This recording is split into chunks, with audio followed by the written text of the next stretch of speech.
Olá, seja bem-vindo.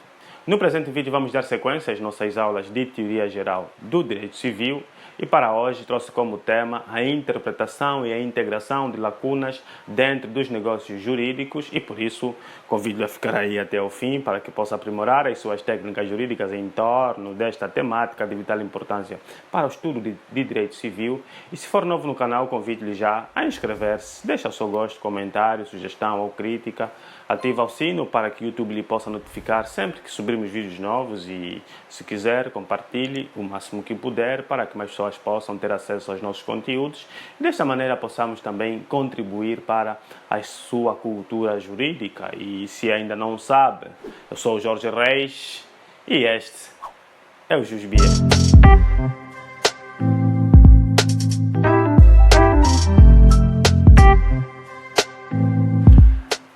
Bem, para a presente aula, como eu disse inicialmente, nós trouxemos aqui um tema que, na verdade, já foi abordado há quando do nosso estudo sobre a introdução ao estudo do direito, ou seja, nós lá, acho que na nossa 10ª ou 11ª aula, falamos sobre a interpretação e integração de leis.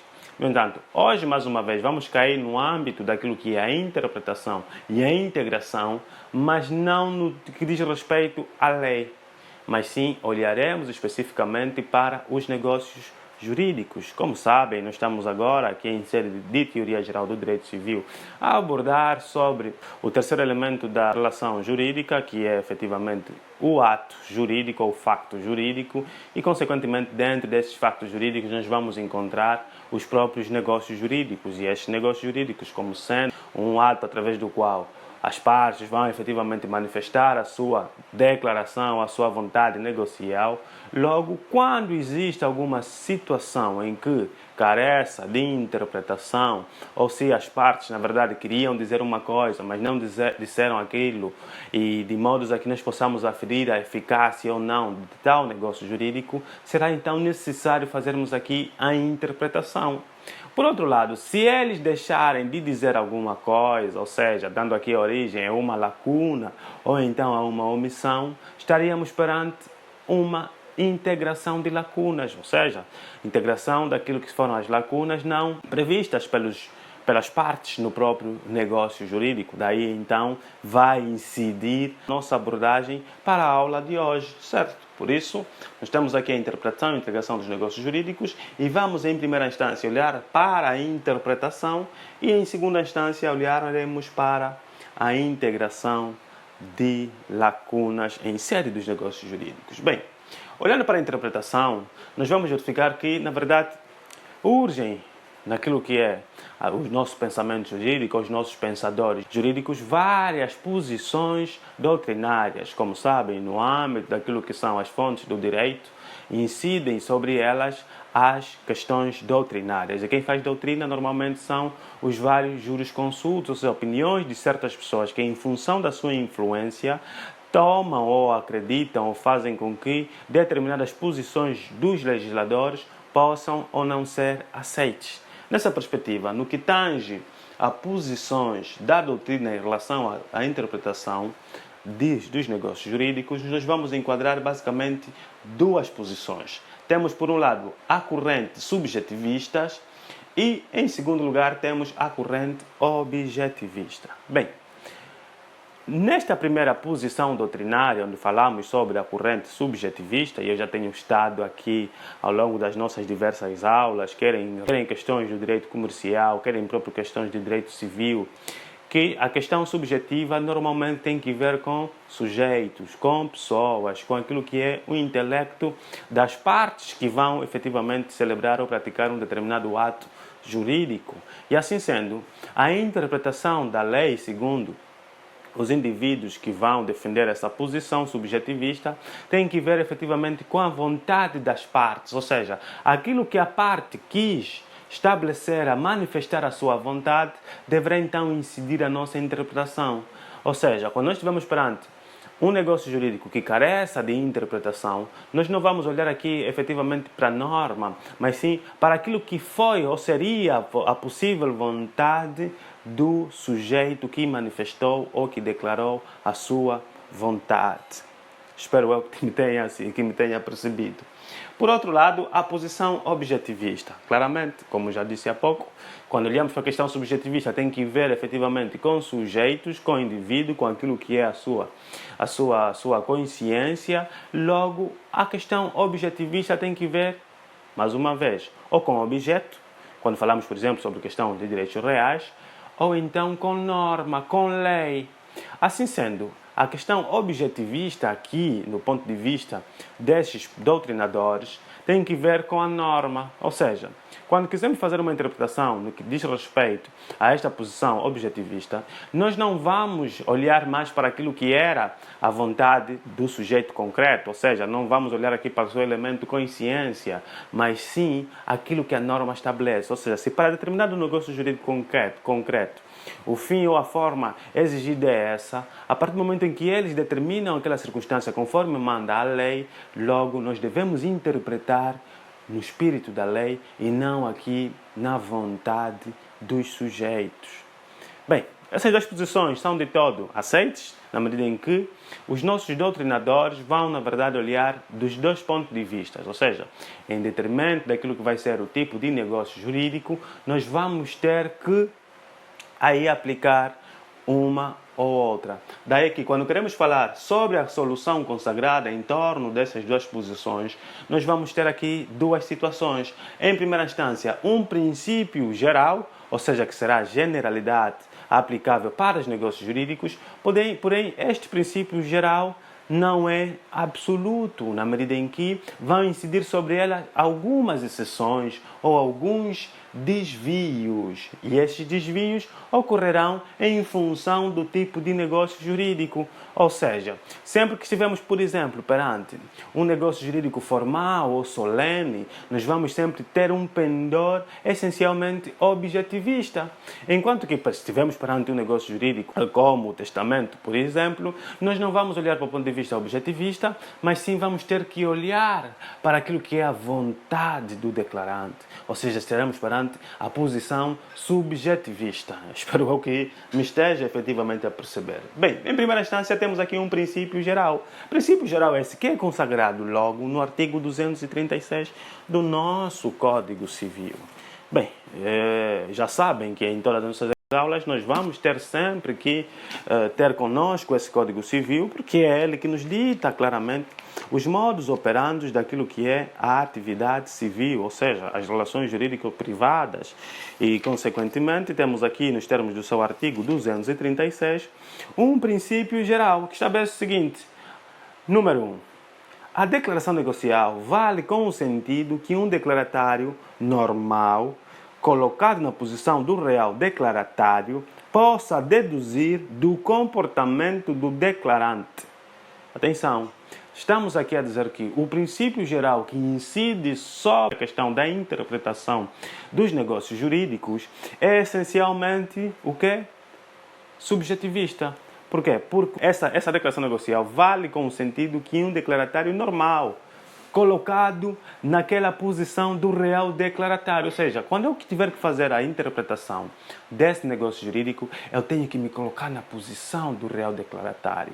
E esta posição, eu vou poder deduzir aí um comportamento razoável em função daquilo que é a manifestação de vontade feita pelo real declaratário. Entretanto, a parte final deste artigo estabelece aqui uma exceção, estabelecendo o seguinte: salvo se este não puder razoavelmente contar com ele. Perfeito, meu caro. Nós temos aqui algumas circunstâncias e nós vamos, como já tenho estado a dizer, daqui a pouco começar a falar sobre os vícios de vontade, não é? Onde as partes, na verdade, declaram uma vontade, mas, na verdade, não era bem assim. Então, se ele não previu uma situação concreta, eu me colocando nessa posição, tenho que avaliar se efetivamente vamos dar ou não vamos dar eficácia àquele negócio jurídico em função dessa manifestação de vontade. Bem, nos termos do número 2, nós vamos efetivamente ter em conta a vontade real do declarante. Se o declaratário sabe, a priori, qual é a vontade do declarante, assim sendo, nós vamos interpretar com base a essa manifestação de vontade. Bem, como eu ia dizendo, este princípio não é de todo absoluto, na medida em que vai ter essas exceções, né, princípio geral, de acordo à questão subjetivista, excepto aquelas circunstâncias que nós já vimos no próprio artigo 236, na parte final do número 1. Logo, esses desvios, como eu disse, vão valer em função de cada tipo de negócios concretos. Nós temos aqui os negócios formais. Nos negócios formais, nós vamos, na verdade, ter um caráter normalmente objetivista. Ou seja, nós não vamos olhar muito para aquilo que é a vontade das partes, nós vamos olhar para aquilo que a norma diz. Porque se essencialmente os negócios formais ou solenes são aqueles que a norma já estabelece que devem obedecer um certo formalismo, por exemplo, o contrato de compra e venda sobre bens imóveis, ok? Assim sendo, nós vamos ter que fazer a interpretação de acordo com as normas estabelecidas para regular aquele tipo de negócio jurídico concreto. Se queremos fazer interpretações, vamos ter que olhar para os artigos 874 e seguintes do Código Civil e de lá poderemos retirar aquilo que são as nossas ilações sobre a manifestação ou não de vontade sobre aquele caso concreto. Estabelece aqui o artigo 238. Nos casos de negócios formais, não pode a declaração valer com um sentido que não tenha um mínimo de correspondência no texto do respectivo documento, ainda que imperfeitamente expresso. Exatamente, meu caro. Se existe aqui uma exigência legal de um certo formalismo, a nossa manifestação de vontade tem de estar efetivamente de acordo com aquilo que estiver ali escrito. Embora aqui, em determinadas circunstâncias, exista ou não uma certa imperfeição. É que, ainda assim, é necessário aquele documento estar ali e esse documento tem que corresponder à nossa manifestação de vontade. Por exemplo, meu caro, nós estamos aqui a celebrar um contrato de compra e venda sobre um meu imóvel. E, no entanto, aparece-me um contrato de aluguer ou de arrendamento melhor. Faz sentido? Não existe aqui essa ligação entre a nossa manifestação de vontade e o próprio documento formal. No entanto, estabelece ainda número 2. Esse sentido pode, todavia, valer se corresponder à vontade real das partes e às razões determinadas da forma do negócio, se não opuserem a essa validade. Exatamente. Quer dizer que, não obstante aqui, nós temos que olhar essencialmente para aquilo que é um caráter objetivista. Em determinadas circunstâncias, no sistema do número 2, poderá aqui também ter-se em conta a questão da manifestação de vontade. Bem, temos ainda a questão do testamento. E para tal, nós vamos ter que ir para os artigos 2187 do Código Civil. Por quê? Porque, na verdade, eu já aqui abordei assim de forma breve sobre a questão ligada aos testamentos, né? E falávamos em sede essencialmente daquilo que era do fenômeno sucessório, né? E falávamos que o fenômeno sucessório em Angola, a regra geral, é feita através de duas circunstâncias essenciais. Temos uma sucessão legal e temos uma sucessão voluntária, e é dentro dessa sucessão voluntária onde encontramos o testamento e, consequentemente, nos testamentos temos aqui o regime jurídico a partir dos artigos 2179 e seguintes do respectivo código. E, no entanto, o artigo 2187 fala sobre a questão da interpretação dos testamentos, estabelecendo o seguinte: na interpretação das disposições testamentárias, observar-se-á o que parecer mais ajustado com a vontade do testador, conforme o contexto do testamento. Exatamente, meus caros. Para este tipo de contrato específico, estamos a falar aqui de um negócio jurídico que, em regra, é unilateral, porque existe efetivamente apenas uma manifestação de vontade e é a do decuius ou a do testamentário. Assim sendo, nós vamos ter que ver na interpretação daquele respectivo negócio jurídico essencialmente a vontade real do indivíduo e não outra parte, porque naquelas questões de negócios formais nós vamos ter em conta as questões objetivistas e nos testamentos nós vamos olhar para um pendor essencialmente subjetivista. Bem, para além disso, temos aqui ainda um terceiro elemento que tem que ver com as cláusulas gerais dos contratos.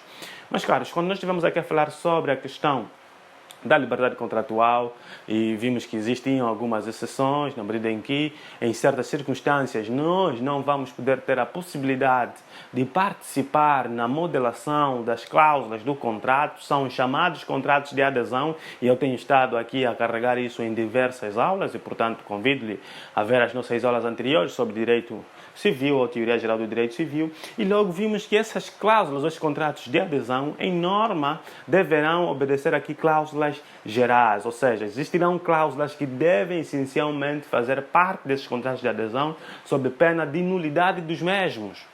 Okay? E quem estabelece isso é a lei sobre as cláusulas gerais dos contratos. Como eu tenho vos dito, nós temos aqui no nosso Código Civil várias legislações avulsas e, por sorte, no meu Código Civil, provavelmente no seu também, se for desse tipo, há de ter, temos então essa Lei 4/2003, de 18 de fevereiro, que é a lei sobre as cláusulas gerais contratuais, e na respectiva lei, a partir dos seus artigos 7º, 6 e 7º, vamos encontrar os modos ou os meandros de como devemos efetivamente fazer essa interpretação no âmbito das cláusulas gerais. Temos aqui, eu vou agora encontrar a lei, temos aqui na página 835, ok?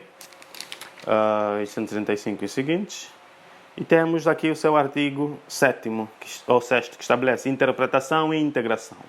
As cláusulas contratuais gerais são interpretadas e integradas de harmonias com as regras relativas à interpretação e integração dos negócios jurídicos dentro do contexto de contrato em que se integram. Exatamente. Se estivermos perante um contrato formal, automaticamente nós vamos ter um pendor normalmente objetivista, e se não for, aí vamos ter que aplicar efetivamente. Mas a regra geral é essa. Para esses contextos, nos que diz respeito às cláusulas gerais, nós vamos ter que olhar para os artigos 236 e seguintes do Código Civil, porque é lá onde vamos efetivamente encontrar as regras gerais para os negócios jurídicos. Portanto, meus caríssimos, espero eu ter sido claro em relação à questão da interpretação dos negócios jurídicos, porque agora nós falaremos, já para terminar a nossa aula, sobre a questão da integração de lacunas. Meus caros, nós aqui, quando abordamos sobre a questão da interpretação e integração de leis, verificamos que no que diz respeito à integração, ela se verifica normalmente quando existem dois problemas essenciais. Atenção, eu aqui troquei as águas, devia ser primeiro o problema e depois regras, mas temos aqui os problemas. Quais são os problemas? Lacunas e omissão. Exatamente. Sabemos nós que os negócios jurídicos são feitos por pessoas. E as pessoas normalmente são falhas, né? Como disse, errar humano est, ou seja, errar é humano. No entanto, naquilo que diz respeito à elaboração dos seus negócios jurídicos, poderão prever determinadas circunstâncias ou não prever determinadas circunstâncias, dando assim lugar a estes dois problemas. Por um lado, lacunas, porque não falaram, ou porque deixaram de falar, ou não previram como devia ser previsto, ou, no entanto, a omissão. Nós vamos verificar isso normalmente na própria celebração ou estipulação das cláusulas dos contratos. No âmbito daquilo que é a liberdade contratual, as partes vão elaborar contratos. Nos contratos vão estabelecer certas cláusulas. Se nós não previrmos uma situação concreta, há aqui uma omissão, há aqui uma lacuna. Havendo essas circunstâncias, como é que a gente vai resolver? Aí está. Nós vamos, no que diz respeito aos negócios jurídicos, para podermos resolver estes dois problemas que se levantam em torno da integração, ou seja, vamos ter que resolver, vamos ter que integrar as lacunas não previstas ou as omissões. Assim sendo, existirão aqui regras sobre a solução destes problemas. Essas regras vão incidir sobre 3 aspectos essenciais. O primeiro vai ser olharmos para as normas legais supletivas. O segundo vai ser a vontade conjuntural das partes e, por fim, a questão da boa-fé. Exatamente, meu caro. Se eu estiver perante um problema de integração de lacunas ou de omissão em sede dos negócios jurídicos, eu, em primeira instância, vou verificar se existe aqui uma questão ou uma norma supletiva daquele tipo de negócio jurídico. Nós temos, por exemplo, no nosso Código Civil, a partir dos artigos 874 e seguintes, um número exaustivo de contratos. são aqueles tidos como contratos formais ou contratos típicos, porque tem efetivamente norma própria a regular aquela situação concreta. E não só, existem várias outras legislações avulsas que regulam contratos específicos. O próprio Código Comercial também tem dentro dele vários tipos de contratos. Assim sendo, sempre que nós estivermos perante uma situação de lacuna, vamos imaginar que nós não previmos o lugar da entrega do objeto do contrato. Vamos olhar para o negócio jurídico, a norma supletiva. Estamos a falar aqui de compra e venda, então vamos olhar para os artigos 874 e seguintes do Código Civil, verificar se ali temos efetivamente uma norma que fala sobre a questão da entrega do objeto do negócio jurídico, ou lugar da entrega. Se disser, automaticamente vamos ter que aplicar aquilo que a lei estabelece. Por isso é que quando nós vamos elaborar os nossos negócios jurídicos, ou os nossos contratos especificamente, depois de identificarmos as partes, nós vamos colocar lá, antes das cláusulas, é celebrado de boa fé um presente contrato que se vai regular pelas legislações complementares ou legislações aplicáveis, bem como pelas cláusulas seguintes. Significa que em tudo que não for dito lá naquele contrato, nós podemos aplicar supletivamente as normas específicas para aquele tipo de contrato concreto. Então, daí está, normas supletivas. Se, no entanto, na questão do lugar do objeto não se tiver em conta nenhuma cláusula ou nenhum artigo que estabelece sobre tal situação, nós vamos ter que olhar, em segundo lugar, para a vontade conjuntural das partes. Vontade conjuntural, o que é? Na verdade, é a vontade comum dos sujeitos intervenientes no negócio jurídico. Meu caro, eu até, não estabelecemos nada aqui no contrato concreto, mas estabelecemos como lugar, por exemplo, a Praça do Xicindo, ok? Então, vamos ter que entregar a coisa, ou objeto do contrato, na praça do Xicindo. Assim está. Vale aqui a pena aquilo que estabeleceram a vontade conjuntural, a vontade comum das partes. Por fim, se não existir uma vontade comum, aí vamos ter que aplicar a regra do princípio da boa-fé. Sabemos nós que essa boa-fé terá de ser efetivamente a boa-fé objetiva, consagrada no artigo 217 do Código Civil, e, no entanto, as partes vão ter que agir como uns bons pais de família, e nessa interpretação, nessa integração, vão ter aqui que fazer uma das partes vai ter que ceder em detrimento à outra, para que o negócio jurídico possa efetivamente ser eficaz. Portanto, meus caros, não fica por aqui. Nós temos, na verdade, consagração legal sobre essas questões, porque o nosso Código Civil é tão bom que nos vai regular basicamente tudo, e logo temos aqui no artigo 239 a consagração legal de tudo aquilo que eu acabei de abordar, estabelecendo o seguinte: integração. Na falta de disposição especial, ou seja, na falta de normas legais supletivas, ok? A declaração negocial deve ser integrada de harmonia com a vontade que as partes teriam tido se houvessem previsto o ponto omisso. Exatamente, meu caro. Vontade conjuntural das partes, segundo ponto. E, por fim, ou de acordo com os ditames da boa-fé, quando outra seja a solução por eles impostas. Boa-fé. Terceiro elemento, meus caros. Assim sendo, nós temos basicamente aqui a consagração legal de tudo aquilo que nós falamos nos termos do artigo 239, e claramente que não há mais o que dizer em torno desta questão, e desde já eu espero ter sido claro e coerente na minha abordagem, e caso não tenha sido, já sabe, não hesite, entre em contato através das nossas redes sociais, ou se preferir, pode deixar a sua dúvida no nosso e-mail ou então nos comentários, que nós, de acordo com aquilo que for a nossa possibilidade temporal, poderemos efetivamente responder. Tem estado a ser difícil e vai continuar a ser difícil responder todas as questões, porque a nossa caixa de correio está com um enorme número de mensagens e está a ser difícil para mim. Na verdade, não sei se é por conta do início das aulas, né? Sempre que as aulas começam, nós começamos a ter esse número de mensagens exageradas e pronto, mas nós, de acordo com aquilo que forem as nossas possibilidades, poderemos responder. Tem estado a ser difícil para mim sozinho resolver isso, Mas vamos ter que nos aguentar assim mesmo. Portanto, meus caros, é sempre um prazer enorme compartilhar conteúdos consigo e eu estarei aqui sempre disponível para trazer conteúdos novos e desde já agradeço pela sua audiência e pelo tempo que dispensou para poder assistir o nosso vídeo até ao fim e espero por si num próximo vídeo e como sabe, eu sou o Jorge Reis e este aqui é o Jusbie.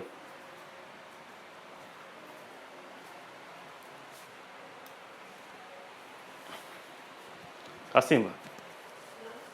Viste que durou menos tempo?